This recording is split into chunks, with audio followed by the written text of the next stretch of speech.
Now, sa video na to, ibabahagi ko kung paano ko nasolusyonan yung sakit na tinatawag na plantar fasciitis na I think isa rin sa mga common na injury sa ating mga tumatakbo or mga runner. Now, yung solusyon na ibabahagi ko, I guess, hindi ito yung pinaka-common na nakita ko sa mga videos na pinanood ko. Napakaraming videos yung pinanood ko para lang malaman kung paano ba ito masolusyonan. Pero so far, hindi ito yung ibabahagi ko ngayon, hindi ito yung common na nakikita nyo na sa mga videos ng mga doktor or mga PT or mga runner dyan.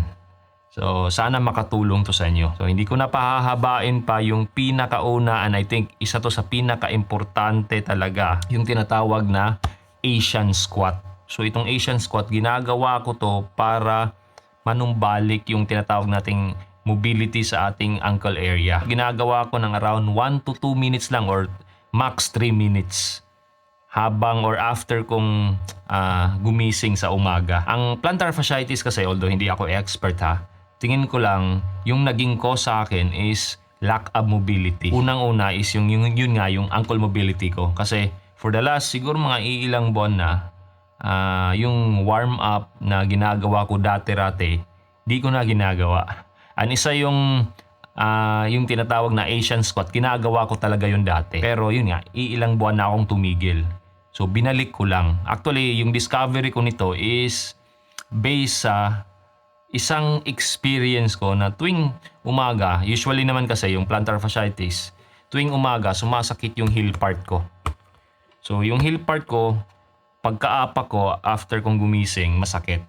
Pero once na nailalakad ko na, nawawala naman siya. Pero afterwards, pag nakaupo ka ng medyo matagal, paglakad mo ulit, sumasakit siya. So yun yung plantar fasciitis. Surprisingly, yun nga yung sinabi ko, yung mga hilot-hilot sa paa, hindi epektibo sa akin.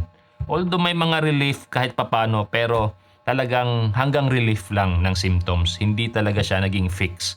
So yun, yung una is Asian squat para ma-restore yung ankle mobility ng aking mga paa. Actually, isang paa lang kasi yung right part lang or right na leg lang yung nagkaroon ng plantar fasciitis. Pangalawa is pigeon stretch. So sitting lang.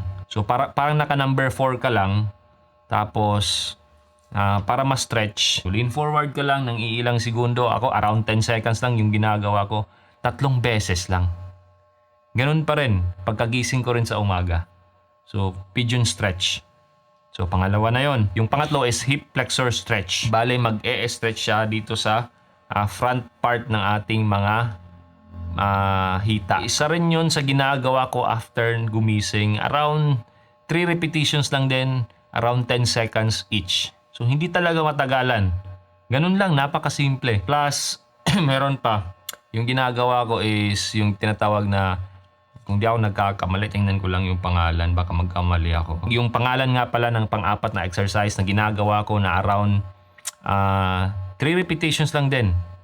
Around 5 seconds lang each. Jefferson curl. So, yung yuyuko ko lang. Tapos, aabutin mo yung paa mo. So, yun.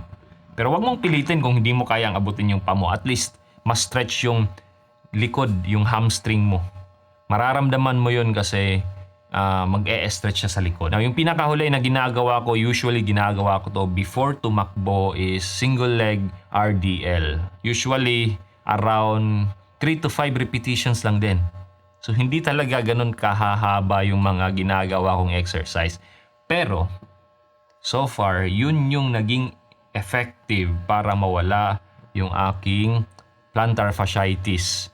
Yun nga yung sinabi ko, hindi ko hinihilot. Walang hilot-hilot yung mga... Usually kasi yung makikita natin, ini-stretch nila yung yung calf area nila para daw makatulong sa plantar fasciitis nila.